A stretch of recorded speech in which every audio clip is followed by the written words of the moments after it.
Hey everybody, Nate Lee here, and I'm going to tell you about a common misconception that virtually every beginner fiddle player has, and most intermediates.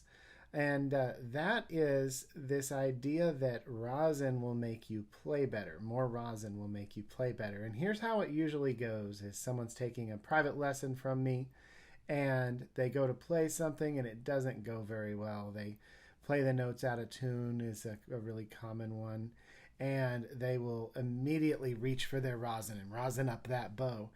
And it's a common misconception because most beginners don't really know what rosin is doing for them. They just know you're supposed to put it on there and that it's supposed to make you sound better.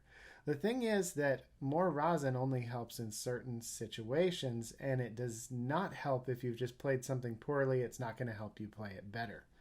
But it's something that I see beginners automatically do all the time. Just reach out and grab that rosin as soon as they play something that's not good. And the trouble with that is, one, it's not doing anything for you. But two, too much rosin actually will make you sound worse. It'll make you sound scratchy and often the sound that I think of as a mildly damp Jolly Rancher being scraped across the string. So you've got to be careful not to rosin for the wrong reasons. Now, how do you know if you need more rosin?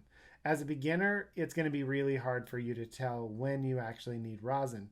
But something you can look for is if your bow is slipping. If you think of when a car is peeling out, maybe it's rainy outside and the tires start to slip. If your bow feels like that, you probably need more rosin. And you can also look at the color of the bow. And this is going to be hard to see here. But parts of my bow, this bow does need some rosin. Parts of my bow are whiter colored, and parts of it you can see the more yellow color of the hair. And so if you see big patches of only the yellow color of the hair, you need to rosin those areas.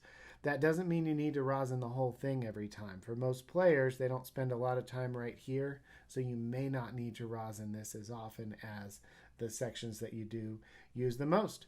So that's today's lesson, is rosin for the right reasons, and don't reach for that rosin simply because you played something that didn't go very well. Instead, use perfect practice techniques and practice until it goes really well. All right, bye everybody.